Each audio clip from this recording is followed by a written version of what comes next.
Je vais donc clore cette matinée sur la thématique de l'erreur. Et en l'occurrence, avec une question volontairement provocatrice, évidemment, par rapport à laquelle chacun a des idées de réponse, peut-on se tromper moins souvent? Alors, on aura une perspective ici qui sera clairement une perspective cognitiviste et plus particulièrement, et c'est le prolongement de l'intervention d'hier pour ceux qui y ont participé, l'idée c'est d'ancrer ce questionnement dans le raisonnement clinique. Et lorsqu'on s'intéresse au raisonnement clinique, et aux erreurs, eh bien très vite vient sur la table la question du biais. Le professeur Gignon vous a montré cette roue des biais cognitifs. Vous voyez, lorsque vous regardez le cercle interne, à chaque fois que vous voyez un petit point, c'est un mécanisme cognitif qui explique l'erreur. C'est un biais cognitif. Et il y a une quinzaine d'années encore, une centaine de biais cognitifs avaient été identifiés dans la littérature. Aujourd'hui, certains en dénombrent plus de 200. Parmi ces 200, il y en a une vingtaine qui ont fait l'objet de recherches et qui ont été mis en évidence dans le cadre de la pratique des soins. Et parmi cette vingtaine, il y en a quelques-uns qui sont plus fréquents que d'autres et qui expliqueraient la majorité des erreurs. Alors, pour bien comprendre ce qu'est un biais cognitif, et en conséquence, voir ce qu'on peut faire par rapport à la survenue de ces biais, je vous propose de prendre quelques histoires qui permettent d'illustrer justement les trois principaux biais qui sont à l'origine, encore une fois, d'un grand nombre d'erreurs. Le biais d'ancrage, le biais de disponibilité, le biais de confirmation. Qu'est-ce que le biais d'ancrage ? Prenons l'exemple de ce patient de 55 ans qui se présente aux urgences pour une douleur thoracique apparemment typique. Logiquement, l'infirmier de triage ou le médecin pose le diagnostic du syndrome coronarien aigu, oriente la prise en charge en ce sens, par exemple en réalisant un tracé électrique et un bilan biologique. Les résultats reviennent négatifs, mais il persiste dans cette idée, demande un deuxième dosage d'étroponine, convaincu qu'il s'agit d'un infarctus, mais la dégradation de l'état clinique du patient conduira à infirmer l'hypothèse de départ et à révéler une dissection aortique. On parle de biais d'ancrage, certains parlent notamment en simulation de biais de fixation, parce que c'est cette tendance naturelle du cerveau à rester ancré, fixé sur son idée de départ et généralement à rester ancré sur des données saillantes de l'énoncé, ici le caractère tout à fait typique de la douleur thoracique et à ne pas changer d'avis par la suite alors que vraisemblablement on était dans une situation différente. Ancrage.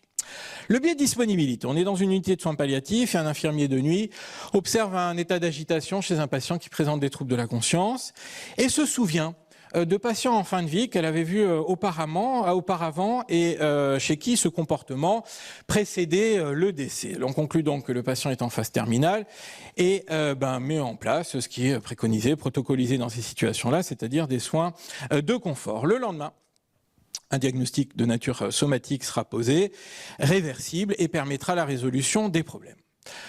Là aussi, écart entre la solution et le jugement initial, qui relève de ce que l'on appelle un biais de disponibilité, c'est-à-dire la tendance naturelle qu'a notre cerveau à raisonner, à juger en fonction de ce qui lui revient facilement en tête, de ce qui est facilement disponible comme information.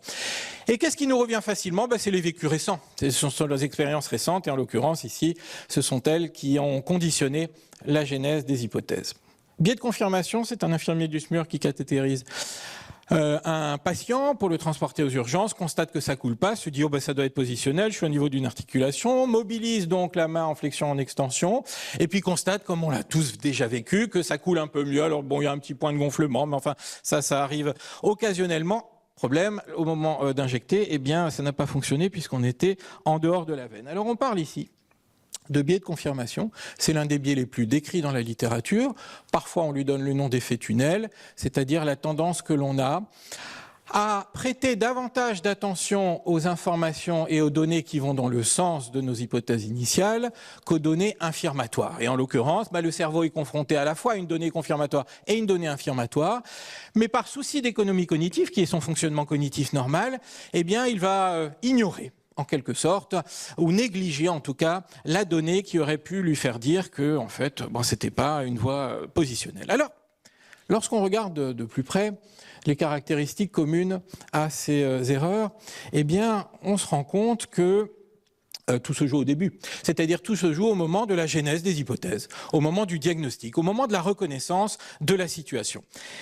Et cette étape diagnostique, on en a longuement parlé hier, elle repose sur des processus cognitifs de traitement de l'information que l'on nomme intuition, c'est-à-dire cette capacité absolument extraordinaire à reconnaître sans le moindre effort ce qui se passe dans une situation donnée, en combinant quelques données cliniques contextuelles que l'on peut ici lire dans l'énoncé.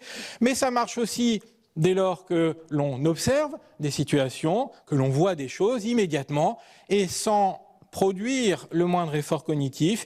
Il y a des hypothèses qui nous viennent en tête, peu importe qu'elles soient fausses ou justes, c'est pas la préoccupation pour l'instant, mais en tout cas, il y a des hypothèses qui nous viennent en tête. Il en est de même lorsque l'on entend un patient parler, en l'occurrence un patient qui serait accueilli aux urgences obstétricales, une patiente de fait, qui est enceinte et qui a des douleurs abdominales avec des métrorragies. Là aussi, immédiatement, la sage-femme va générer des hypothèses diagnostiques, tout comme ce kiné qui est appelé par un patient en post-opératoire qui signale un œdème, une rougeur sur un membre. Là aussi, immédiatement, des hypothèses vont être générées. Tout comme lorsqu'on lit le contenu du dossier d'un patient ou d'une lettre d'adressage ici aux urgences d'un médecin généraliste qui décrit le cas d'un patient de 53 ans qui se plaint de douleurs thoraciques. Voilà. À chaque fois qu'on est confronté à des données, quelle que soit la nature de ces données, quelle que soit la forme que prennent ces données, notre cerveau ne peut pas faire autre chose que diagnostiquer, que reconnaître. C'est d'ailleurs ce qu'on lui demande pour son fonctionnement cognitif quotidien. Donc, je résume ce qui a été en particulier abordé hier. Le raisonnement humain, en contexte professionnel en particulier, se fait en deux temps. Un temps de genèse des hypothèses, qui est généralement un temps intuitif, c'est-à-dire un temps dans lequel l'effort cognitif sera minimal, puisque nous sommes dans des processus qui court-circuitent la conscience, donc ça ne demande pas d'effort cognitif. Et puis l'étape suivante, c'est de vérifier. Et cette vérification, généralement, elle est plus exigeante sur le plan cognitif et se fait sur un mode analytique. Cette démarche-là, on l'a déjà qualifiée hier, mais enfin, ce terme-là est connu depuis 1978, c'est-à-dire que les toutes premières recherches sur le raisonnement clinique ont déjà permis d'établir quel était le fonctionnement cognitif de l'être humain. On savait juste pas, on connaissait pas les processus de traitement de l'information, mais ce qui apparaissait clairement dans les recherches à la fin des années 70, c'est que la solution, c'est le point de départ du raisonnement. C'est-à-dire que tout de suite, on reconnaît ce qui se passe, hypothético, et ensuite, le recueil des données se fait sur un mode déductif, c'est-à-dire guidé, orienté par les hypothèses, donc autrement dit pas au hasard.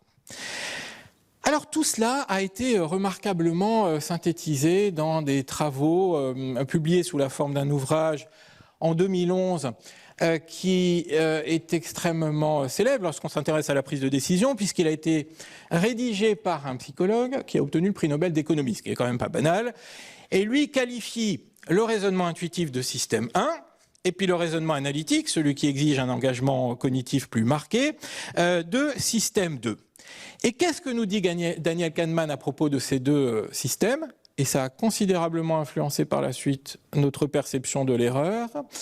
C'est que le système 1, qui est furtif, rapide, holistique, très partiel quant à la nature et à la quantité d'informations qu'il prend en compte, c'est 2, 3, 4 données. Voilà, c'est tout. Eh bien, il y a une logique assez naturelle à penser que la source de l'erreur, elle est là. Et qu'il est beaucoup plus vulnérable au biais que le système 2, qui est un système qui mobilise des connaissances scientifiques, qui est beaucoup plus rationnel, qui est un temps beaucoup plus long. C'est le temps de l'anamnèse, c'est le temps de l'examen clinique, c'est le temps des examens complémentaires, et à qui l'on affuble une fonction contrôlante. On parle parfois de contrôle analytique, des erreurs qui auraient été générées par notre intuition.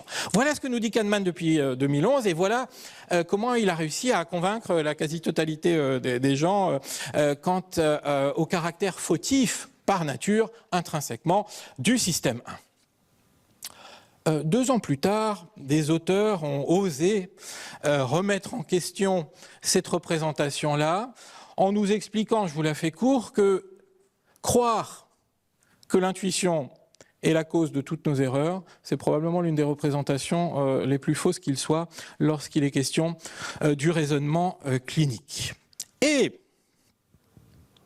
pour vous essayer de vous convaincre à quel point l'intuition n'est pas le problème, et de fait à quel point les biais cognitifs sont une fausse solution en tout cas, je vais vous présenter les résultats de 3 travaux. Alors le premier, je l'ai déjà présenté hier, mais il est tellement marquant que je ne peux pas me priver d'en parler à nouveau, parce qu'il concerne une tâche qui est assez emblématique quant à la façon dont les formateurs assurent la supervision et la formation des étudiants à la lecture de l'électrocardiogramme.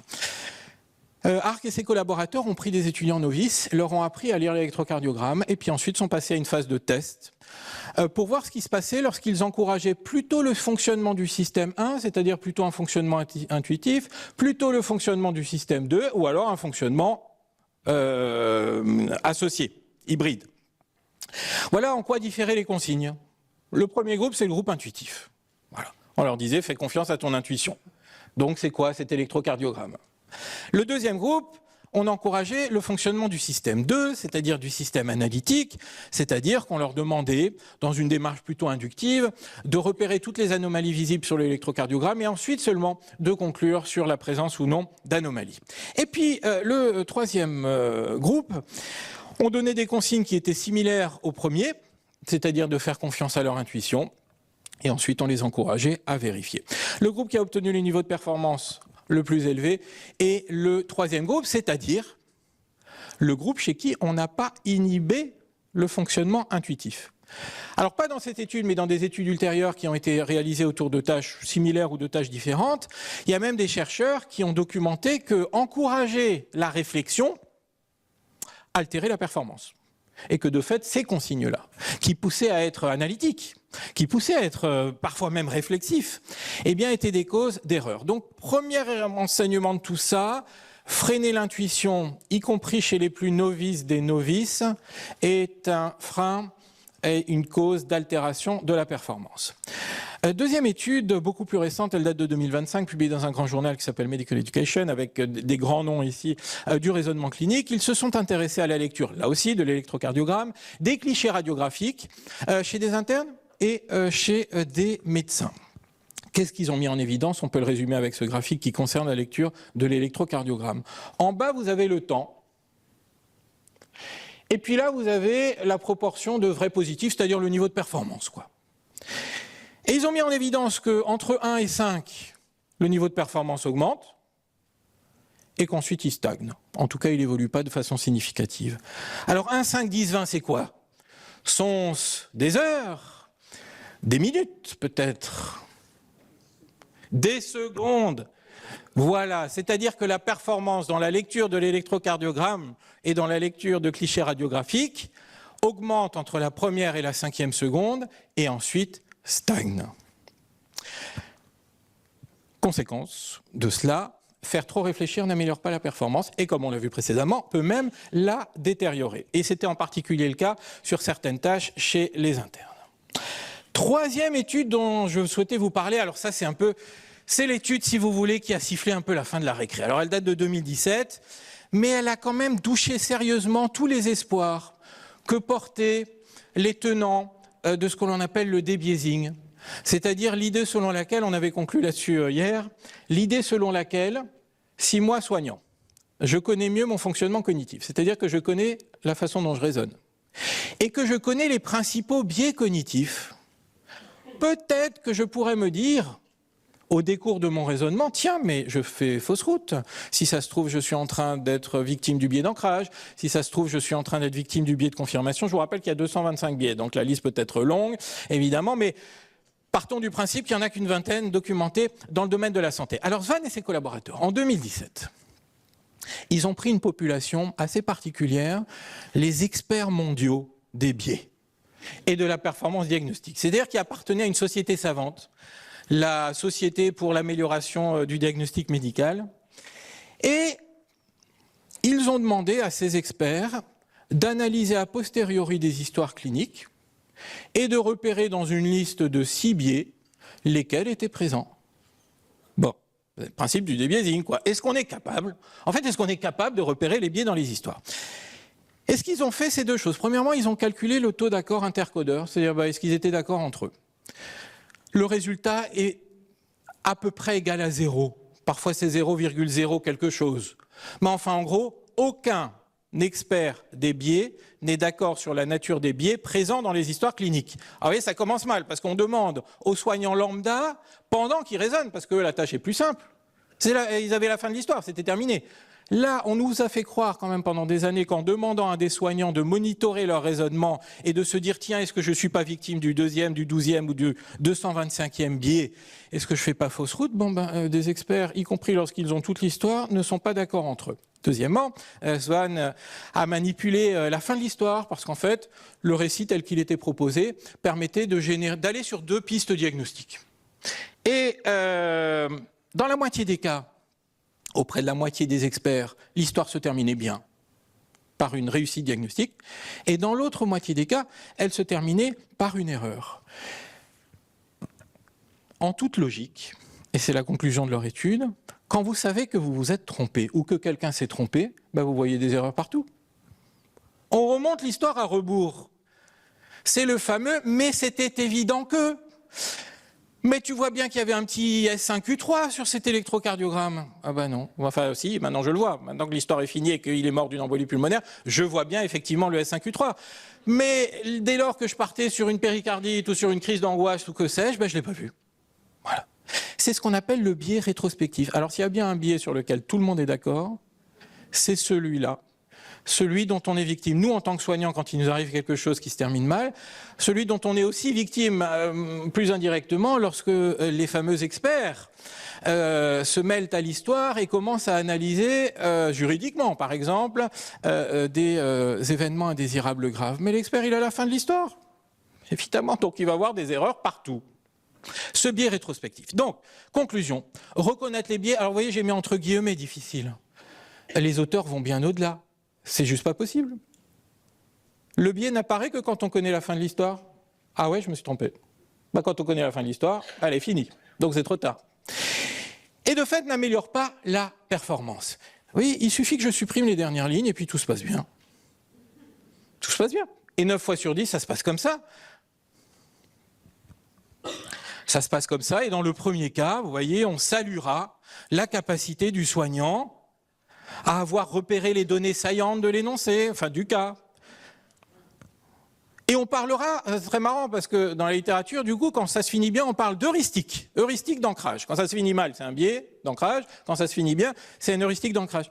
Mais jusqu'au bout, l'histoire, elle se déroule de la même façon. Dans le deuxième cas, vous voyez, on saluera la capacité de cet infirmier à avoir reconnu une situation prévalente dans ces services-là et à avoir agi en conséquence. Et puis pareil pour la troisième situation. Le biais, c'est une fin inattendue de l'histoire.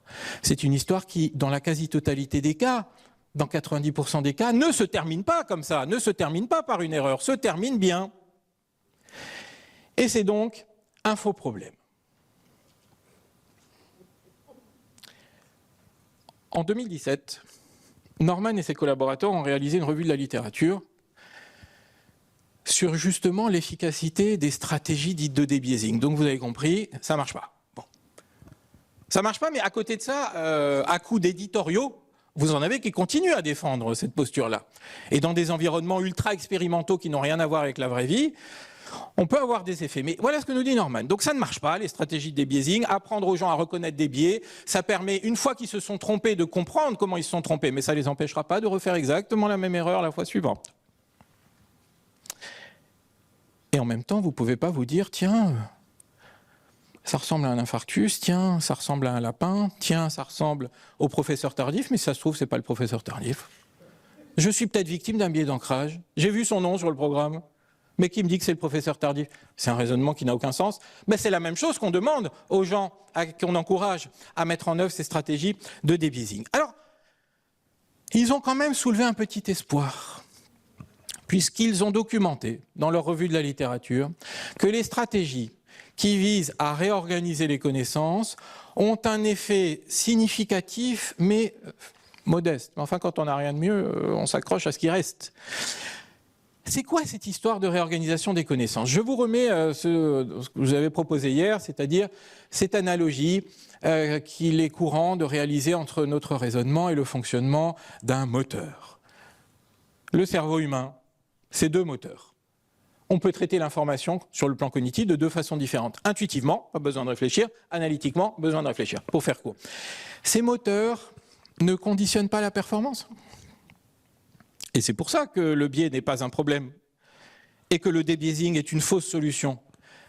Ce qui est important, c'est qu'est-ce qu'on va mettre à l'intérieur, c'est-à-dire les connaissances. Alors le moteur intuitif, il est alimenté par ce que la docteure Amsalem précédemment a décrit comme étant les prototypes, c'est-à-dire des images que l'on a par milliers dans notre mémoire à long terme et qui font que dès qu'on est devant quelque chose qui ressemble à une des images, le cerveau la ressort et me dit tiens, tu as l'image d'un infarctus du myocarde, devant toi il y a les signes qui sont similaires à mon image et donc on ressort l'hypothèse de l'infarctus du myocarde. On peut reprendre les exemples qu'on avait précédemment. Je ne sais pas quelle hypothèse vous avez générée face au cas que je vous ai présenté, mais si l'hypothèse, par exemple, de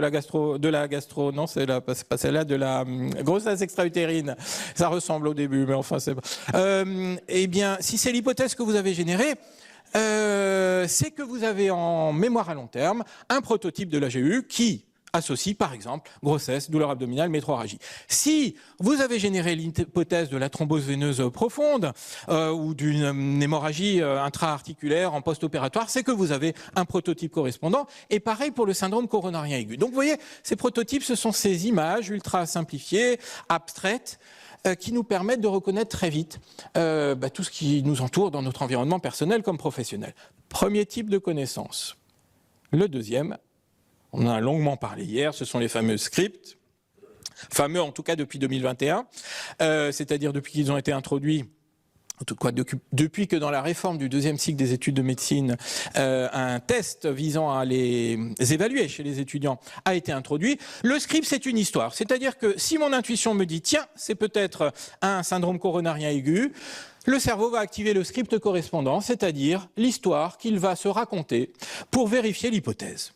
Vous voyez, c'est une succession de ce qu'on appelle des slots, en anglais des emplacements, que le cerveau va devoir remplir en interrogeant, en examinant, en réalisant un tracé électrique et un bilan biologique.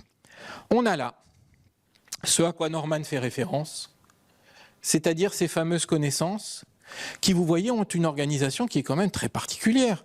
Ça n'a rien à voir avec l'organisation qui est celle des étudiants quand ils révisent leurs examens, notamment dans une perspective de performance aux examens, où là, la meilleure façon de bien répondre aux examens, c'est une organisation en tiroir. Là, on est dans des organisations très différentes, qui sont des organisations en particulier pour les scripts en réseau. Et quand Norman parle de réorganisation des connaissances, il parle de ça. Aidons les étudiants à organiser les connaissances sous la forme de scripts et de prototypes, c'est-à-dire de connaissances opératoires pour l'action. Alors, j'en ai quasiment fini. Je voulais illustrer quand même cette démarche de reconfiguration des connaissances à travers deux exemples d'interaction, parce que fondamentalement, ce travail de réorganisation, il va se faire par le questionnement. Un questionnement qui peut faire suite, par exemple, à une séance de simulation, dans le cadre d'un débriefing, qui peut faire suite ou être contigu à une séance de cas clinique, qui peut faire suite au fait d'avoir été confronté à un patient en stage. Bref, c'est quand on questionne l'étudiant. Il y a 4 questions qui nous permettent d'aider l'étudiant à conscientiser son raisonnement et donc à nous livrer, et à se livrer à lui-même d'ailleurs, les connaissances qu'il a mobilisées. Sur quel prototype et sur quel script il s'est appuyé. Et donc, on a notre base de travail. Est-ce que ce sont des prototypes et des scripts pertinents ou est-ce qu'il faut les réorganiser pour améliorer sa performance? Alors, il y a plein de façons de formuler les questions. L'entretien d'explicitation, effectivement, est une source très importante dans les formulations qu'elle propose. Et ici, certaines des questions s'en inspirent. Mais encore une fois, c'est une proposition. Vous en faites ce que vous voulez. Je vous le répète, il n'y a pas qu'une seule façon de formuler les questions. Mais la première pourrait ressembler à ça. Quand tu as vu le patient au tout début, qu'est-ce qui s'est passé dans ta tête? Alors vous voyez, c'est quand tu as vu, quand tu as entendu, quand tu as lu. Je fais ici un clin d'œil à mes collègues très investis dans le domaine de la simulation, parce que lorsqu'on débriefe en simulation, on a tendance naturellement à débriefer l'action, le temps de l'action. C'est ce qui s'est passé quand ils ont ouvert la porte et qu'ils ont commencé à agir. Or, le raisonnement, il commence avant. Le raisonnement, il commence dès lors qu'on est confronté aux toutes premières données, c'est-à-dire pendant le briefing. C'est là qu'ils émettent les hypothèses diagnostiques. Alors il y en a peut-être d'autres qui émergeront quand ils ouvriront la porte. Mais celle qu'il convient d'explorer, parce que tout se joue au début, vous l'avez compris, c'est celle qui génère quand l'action n'a pas encore commencé. Et donc la première chose à débriefer en simulation, c'est le briefing. En tout cas, lorsqu'on choisit un angle de débriefing qui est celui du raisonnement clinique. Bon, ça va révéler le résultat de son intuition. C'est le moteur. Jusque-là, on n'a rien à faire. Par contre, parfois, il y a quand même des écarts assez surprenants entre le fait que leur intuition semblait pertinente et les connaissances qui les ont alimentées. Et parfois, ils ont juste raison parce que c'est le thème de la séance. Voilà. Je vais tout de suite penser à un arrêt cardiaque. Bah oui, c'est affiché en grand qu'on va faire une demi-journée de simulation sur l'arrêt cardiaque. Donc, il est important de faire ressortir le carburant qui a alimenté l'intuition, c'est-à-dire le prototype. Qu'est-ce qui t'a fait penser à ça? Sur quoi tu t'es appuyé? Encore une fois, il y a plein de formulations différentes. Et c'est là souvent qu'on se dit que cette fois-ci, effectivement, il a eu de la chance de reconnaître l'arrêt cardiaque, mais que la prochaine fois, ça pourrait être plus compliqué. On passe à la phase de vérification des hypothèses. Il s'agit ici de vérifier qu'il a bien activé le moteur analytique en particulier, qui va lui permettre d'avoir une démarche ciblée de recueil des données. Comment as-tu essayé de vérifier ton intuition? Là, c'est pareil. Si on n'a pas, on l'a dit hier, si on n'a pas cassé le moteur en disant à nos étudiants, sois systématique, prends ton temps, méfie-toi de ton intuition, recueille d'abord tout et à la fin tu concluras, ils vont raisonner comme ça. C'est-à-dire que l'intuition va les mettre sur une piste qu'ils vont explorer grâce au script. Et donc, ils vont avoir une démarche ciblée de recueil des données. Et pas aléatoire, et pas inductive, et pas systématique. Bon. La deuxième question la plus importante, celle qui a révélé les scripts, est la première. Dès lors qu'on part du principe, qui est aujourd'hui reconnu par la majorité de la communauté scientifique, encore une fois, que le problème, c'est un problème de connaissance, c'est pas un problème de biais. Eh bien, quand tu as appris que le patient n'avait pas de facteur de risque cardiovasculaire, quand tu as appris que l'électrocardiogramme ne révélait rien d'autre qu'un bloc de branche gauche, qu'est-ce qui s'est passé dans ta tête? Vous voyez, on fait un focus sur une des cases du script, sur les cases les plus importantes dans la démarche de vérification. Je vous donne, et j'en aurai terminé, je vous donne un exemple d'interaction. Reprenons la situation du patient potentiellement en fin de vie, en tout cas c'était l'hypothèse initiale, mais qui en réalité ne l'était pas. Voilà, première question, je me suis dit que le moment était venu, qu'il était en fin de vie, qu'il allait bientôt mourir. Ok, qu'est-ce qui t'a fait penser à ça? Il était agité, il avait des troubles de la conscience. Bon prototype, on est en soins palliatifs, état d'agitation, troubles de la conscience, il est légitime de penser que le patient va mourir. Mais on s'est dit que le problème ici, c'était qu'il y a parfois des causes somatiques qui sont réversibles et qu'il ne faut pas l'enterrer trop tôt. Alors, voilà comment pourrait se poursuivre l'interaction. Tu as déjà vu des patients agités qui ont des troubles de la conscience, peut-être dans tes précédents stages. Alors, essaye de repenser à ces situations. Ça peut être lié à quoi d'autre? Ah oui, mais je me souviens, une fois, j'ai eu un cas d'hypoglycémie sévère, et puis c'est vrai que le patient, ça ressemblait, quoi. Il était agité, des troubles de la conscience, il était en sueur. Mais tu as tout à fait raison. Les symptômes que tu me décris, certes, peuvent évoquer une fin de vie, mais ils peuvent aussi évoquer une cause réversible. Et donc, c'est bien d'y penser. Et la prochaine fois, je veux que tu continues à penser à ça. Ton prototype, il est bon, mais ce serait bien de rattacher à tes prototypes également des causes réversibles et somatiques. On est ici dans une démarche de réorganisation des prototypes, c'est-à-dire du carburant qui alimente le raisonnement intuitif. Prenons le cas d'un débriefing de simulation, en l'occurrence, où l'étudiant nous dit, moi quand je suis rentré dans la pièce, je me suis tout de suite dit que le patient était en arrêt cardiaque. Alors qu'est-ce qui t'a fait penser à ça? Il était inconscient, il n'avait pas l'air de respirer. Écoutez, inconscient apnée, c'est ce qu'on veut, quoi. On veut qu'immédiatement, il y ait l'hypothèse de l'arrêt cardio-respiratoire qui émerge. Alors comment tu as essayé de vérifier ton intuition? J'ai basculé la tête en arrière, comme on m'a appris, j'ai regardé son ventre et sa poitrine. Ah d'accord, et alors quand tu as entendu des bruits respiratoire, parce qu'on était typiquement ici dans une situation où l'étudiant avait pris des gaspes, donc une respiration agonique, pour une respiration efficace, et on avait conclu que le patient n'était pas en arrêt cardiaque. Vous savez, la sensibilisation aux respirations agoniques dans la prise en charge de l'arrêt, c'est un axe de travail très important, notamment en simulation. Alors quand tu as appris ça, qu'est-ce qui s'est passé dans ta tête? Je me suis dit qu'il était juste dans le coma et je l'ai mis en PLS. Comment poursuivre l'interaction? Alors raconte-nous à quoi ressemblait sa respiration. C'était un peu bizarre, c'était pas vraiment normal, c'était un peu lent, un peu bruyant. Voilà, tu vois, ça c'est ce qu'on appelle un gasp. Et un gasp, ça fonctionne pas pour oxygéner les tissus. Donc la prochaine fois que tu seras confronté à ce type de respiration, tu devras considérer que le patient est en arrêt cardiaque et commencer la réanimation. On est ici dans une démarche de réorganisation du deuxième type de connaissance, c'est-à-dire des scripts, et on fait en sorte de faciliter dans le script arrêt cardiaque et sur la case respiration, l'acceptation de la valeur respiration agonique. Ça doit rentrer dans la case, c'est compatible avec l'arrêt cardiaque, la respiration agonique, et ça doit permettre en tout cas à la personne de conclure qu'il s'agit bien d'une situation d'arrêt cardiaque. J'en ai fini. En synthèse, Le biais, encore une fois, que Kahneman a eu évidemment un mérite quand même inestimable dans la popularisation des théories duales et des biais cognitifs. Mais il a fait beaucoup de disciples qui aujourd'hui continuent à nous vendre le débiaising, qui est assez populaire dans certains environnements simulés ou dans certaines formations de troisième cycle, particulièrement en Amérique du Nord. Nous, en France, on découvre un peu ce qu'est le raisonnement et les biais, donc on n'en est pas encore là, mais ailleurs, c'est relativement populaire. Bon, on axe tout sur les biais. Voilà, quand on fait des RMM, des rétextes, hop, quels sont les biais dans l'histoire? Très bien, ben voilà, maintenant que tu connais les biais, eh bien, ça ira mieux la prochaine fois. Pas du tout. Sauf que la prochaine fois, l'histoire se terminera bien, parce que ce sera l'évolution naturelle de l'histoire. Ben, une fois sur 10, eh bien, ça se termine mal. Lutter contre les biais est une impasse. Le débiaising ne fonctionne pas. L'organisation des connaissances ou la réorganisation des connaissances est la clé.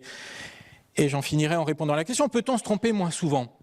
Ben, quand on regarde ça, on se dit clairement que, oui, le métier de l'étudiant, c'est d'apprendre. C'est-à-dire de construire ses connaissances. Il est là pour ça. Et c'est la clé de la performance. Donc, chez l'étudiant, il y a un espoir très fort, sous réserve que l'on se préoccupe très tôt de l'organisation de ses connaissances et que nos pratiques évaluatives n'entraînent pas une mauvaise organisation, ben, il y a un espoir qu'effectivement, on puisse les accompagner et faire en sorte d'améliorer leur performance.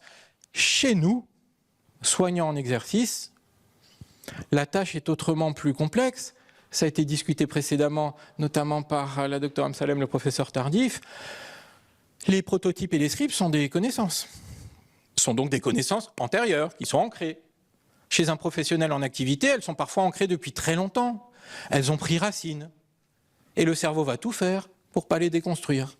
Donc plus on attend pour favoriser une organisation sous la forme de prototypes et de scripts, plus on prend le risque que ça ne fonctionne jamais et qu'on ne puisse pas réduire la prévalence des erreurs. Voilà, je vous remercie.